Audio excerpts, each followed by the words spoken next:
Hi friends, வாங்க நம்ம வீடியோவில் என்ன பார்க்க போகிறோன்னா அரைச்சி விட்ட பிரியாணி தான் செய்ய போகிறோம். அரைச்ச மாவே அரைக்காமல் புதுசாக நம்ம அரைச்சி விட்டு ஒரு பிரியாணி செய்ய போகிறோம். எப்படி செய்யுதுன்னு வாங்க வீடியோக்குள்ளே போகலாம்.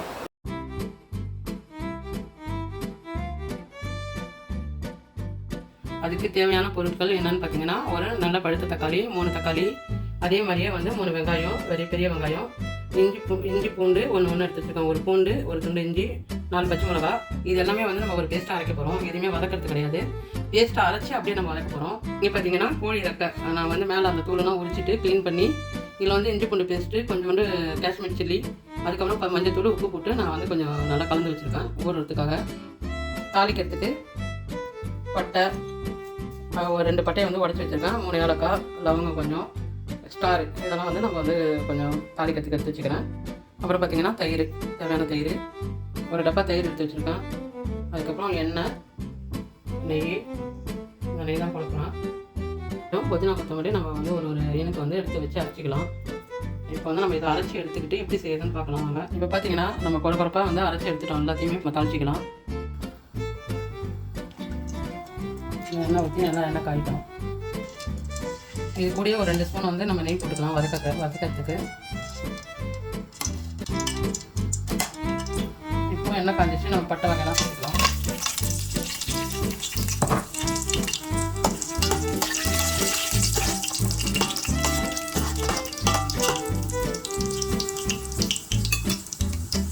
நம்ம போட்ட பட்டைலாம் புரிஞ்சிச்சு. நம்ம அரைச்சி வச்சா விழுத சேர்த்துக்கலாம்.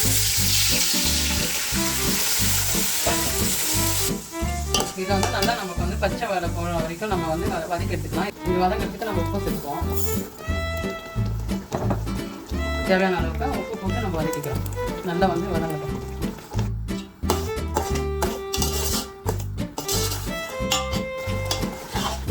பார்த்தீங்கன்னா நல்லா வதங்கி எண்ணெய் விட்டு பாருங்க. இந்த டைமில் நம்ம ஒரு அரை ஸ்பூன் மஞ்சள் தூள் சேர்த்துக்கலாம். அரை ஸ்பூன் மஞ்சள் தூள் சேர்த்துக்கலாம். இது கூட நம்ம ஊற வச்சா கறியும் சேர்த்துக்கலாம்.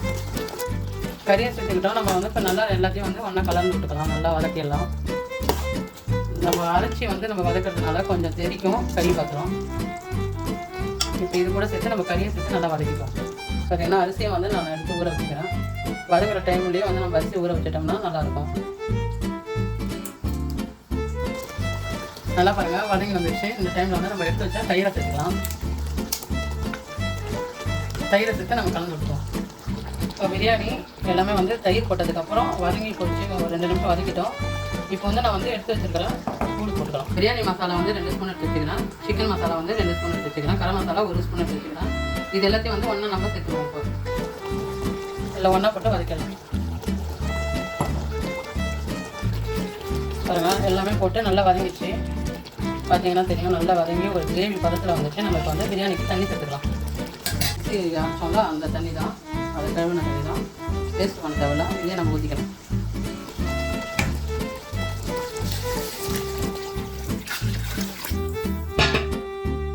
எப்பயுமே பிரியாணிக்கு 1க்கு 1.5ன்னு சொல்லிட்டு 1 கிளாஸ் அரிசி எடுத்திங்கன்னா 1.5 கிளாஸ் தண்ணி வைங்க. நம்ம போட்ட மசாலாலாம் பாருங்கள், தண்ணி எப்படின்னு பார்த்துக்கிட்டு பதமாக கரெக்டாக வச்சுக்கோங்க.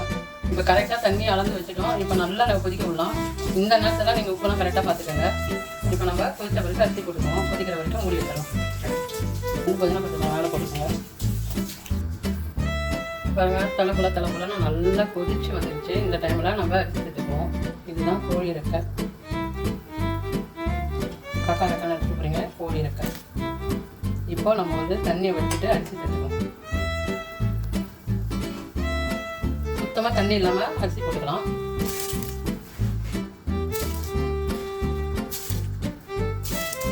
அரிசிலாம் எல்லாமே ஃபுல்லாக சேர்த்தாச்சு. இப்போ நம்ம கிளறி விட்டுக்கலாம். நல்லா அரிசி போட்டோம்னா 4 பக்கமும் கிளறி விட்டுக்கோங்க. அதுக்கப்புறம் கிளறக்கூடாது, உடஞ்சிடும்.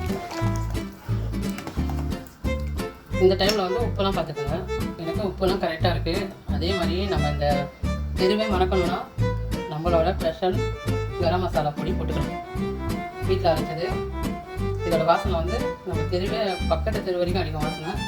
இதை நம்ம போட்டு அப்படியே முடிச்சோம். அரிசி போட்டதுக்கப்புறம் நல்லா கொதிச்சு நம்ம லைட்டாக கிளறி விட்டுட்டு தம் வைக்கிறத கட்டலாம்.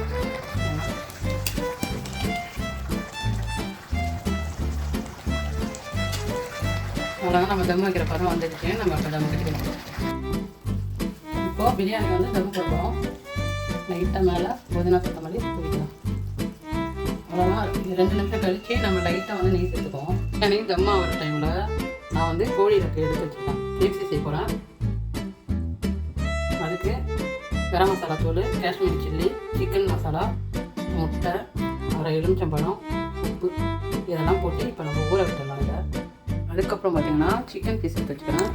இது வந்து சிக்கன் 65க்காக.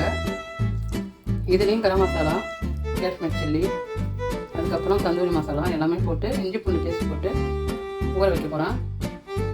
சிக்கன் 65க்கும் நம்ம வந்து இப்போ கறி ஊற வச்சாச்சு. கேப்சி கறி போடுறதுக்கும் பொரிக்கிறதுக்கும் கறி ஊற விட்டாச்சு. இது ரெண்டுமே வந்து நம்ம ஊற விட்டால் தான் உள்ள மசாலாலாம் இறங்கி சூப்பராக இருக்கும். இப்போ பாருங்கள், இப்போ வந்து தம் ஆகிடுச்சு, 3/4 தான் வந்துடுச்சு. இப்போ நான் வந்து நெய் சேர்த்துக்கிறேன். தேவையான அளவுக்கு நெய் சேர்த்துக்கோங்க. ட்ரையாக இல்லாமல் கொஞ்சம் ஜூஸியாக இருந்தால் தான் பிரியாணி சாப்பிட சூப்பராக இருக்கும். நான் மறுபடியும் சாப்பாடு வந்து கலரில் அப்படியே நெய் சேர்த்துக்கோங்க. நான் 2 ஸ்பூன் நெய் சேர்த்துக்க போகிறேன். உங்களுக்கு தேவையான அளவுக்கு நீங்கள் நெய் சேர்த்துக்கோங்க. ஒரு அலுமினியம் கவர் வச்சு கவர் பண்ணிக்கிறேன். முடியாத தம்மு போட்டேன். பிரியாணியை முடிஞ்ச பிறகு எப்படி வந்திருக்குன்னு பார்க்கலாம். பிரியாணி முடிந்து விட்டது. சூப்பராக வெந்து வந்துடுச்சு.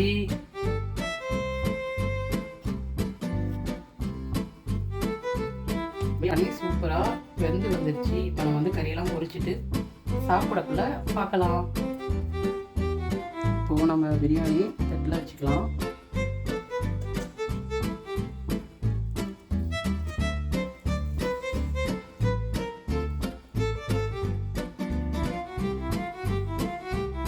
வெங்காய பச்சடி,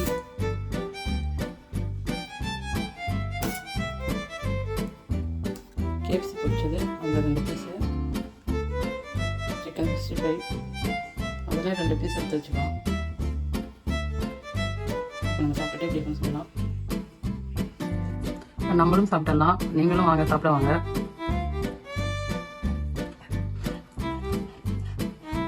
உண்மையாகவே சூப்பராக இருக்குது. இதே மெத்தடுக்கு நீங்களும் செஞ்சு சாப்பிட்டு பாருங்கள். சிம்பிளாக இருக்கும்.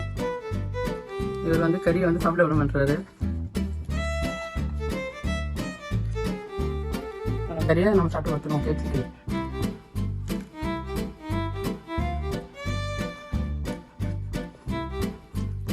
வீட்டிலே செஞ்சது சூப்பராக இருக்குது.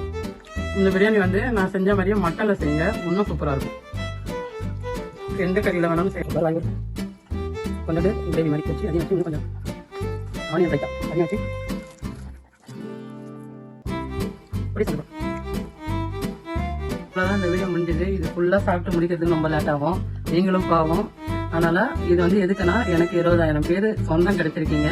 ரொம்ப நன்றி. இந்த வீடியோ பார்த்தவங்களுக்கு ரொம்ப நன்றி.